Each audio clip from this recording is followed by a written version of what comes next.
Thank you so much for that introduction. You can hear me okay, right, Karen? Okay. We all understand what's going on in this current situation. And I actually have friends and families that have lost their jobs. I've even known people that have lost their businesses. And I still have people that are struggling so much with unemployment and trying to receive that information.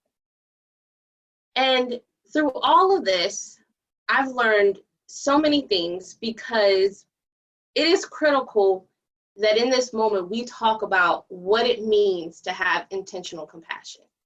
So now I'm going to actually share one of my personal experiences with you. See, I had to have a meeting with my boss. And in that meeting, I was so filled with anxiety. I had a knot in my stomach. And that's because I had just found out from my doctor that if I didn't make lifestyle changes, I was going to be on medication for the rest of my life. And as I was talking to my boss, I said, can we adjust our workload? I was managing 3 departments, and I'll never forget what her words were next. Welcome to the club. Everybody in this department is on some kind of medication. You're at that age now. It's going to be okay. I was so paralyzed in that moment. I couldn't even speak. I was thinking to myself, where's the compassion? No, it's not okay. I don't take medicine. In fact, my favorite vitamins are gummies. So in that moment, I was like, what just happened? And I actually just read a Forbes article recently that said 92% of CEOs feel that their organization has empathy, but only 50% of the employees actually agree to that. Only 50%. So I had to ask, how is we as individuals, how can we have compassion and have a workplace culture of empathy?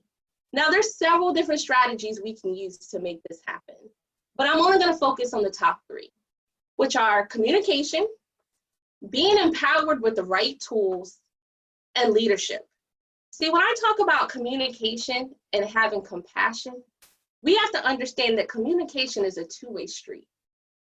And the goal is to avoid what's known as gridlock. See, gridlock is when you are unable or unwilling to actually see something from the other person's point of view, and you're not able to walk in their shoes. And what we have to understand about compassion, in order to do that, it's a skill, which is why we need to make sure that we're empowered with the right tools. So there's 2 tools that I know for sure work. The first one is actually called the compassion mindset. And when we think about compassion, who measures compassion? It's a feeling. It's how you leave people in that moment. And when we talk about compassion, how can you assess that? Well, Dr. Nate Regier and his team at Next Elements did just that. When I took my assessment, what I learned is they measure compassion in 3 areas: openness, resourcefulness, and persistence. And it blew my mind. I found areas of my strengths, but I also found areas of my weakness. And what I loved so much about this tool is it actually showed you how to navigate communication and overcome conflict and build that trust that we all need in those relationships. So if I would have known then what I know now, I would have been able to walk through that communication with my boss and not come out feeling resentful and disappointed and upset. Now, the next tool I just came across is actually called the Culture Talk. Now, what I love about this tool and what makes it so unique is it actually measures your personality and lets you know what your archetype is. And I just found out my archetype is Sage. Now, for all my married people that's listening right now, this is how I know this tool definitely works. As my husband Chaz was reading the assessment, he was like, yep, That's you. Yep, that's you. See what I've been trying to tell you all these years? You have it right here in front of you. But not only did it teach me my own personality, but it also taught me about what organizational cultures I thrive the best in. And that's another reason why I love the culture talk. Because whether you're on your own personal journey of trying to professionally develop yourself, or you manage organizations and businesses and departments, the culture talk also has an assessment that you can use to find out what your culture is. And that leads me to the last point, leadership.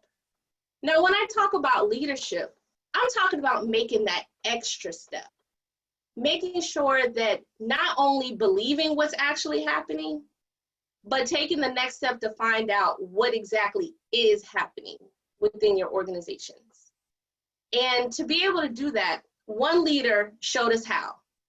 Ray Shanahan, she is the Chief Strategy Officer of Business Solutions.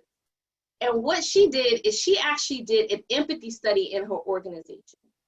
And so she found that empathy was not only important to the culture, but where those disconnects come from. So when we ask ourselves, why does this still have a disconnect if we all feel it's important in the culture? Well, I'll boil it down to two things. Understand what lasting impressions are you leaving after your interactions with people? Meaning, what are people saying about you when you're not in the room? The second thing, are you plugged in to people's needs? As leaders, we have to remember the power of compassion humanizes the experience and allows us to connect with each other. So as we share this pandemic crisis together, and each of us are experiencing our own truth, we have to remember every day you show up, you have to keep in mind that creating a healthy relationship requires good communication. And having compassion is an essential skill, especially today when we are faced with so much adversity and we have to quickly make strategic decisions, especially during this crisis. As leaders and professionals, we are constantly being observed, we're constantly being watched, people are constantly looking at us. So how you leave impressions on individuals is so important. And I remember Simon said that relationships are the new currency. So you have to know how to have that positive relationship and leave that impact. So I challenge you with these questions.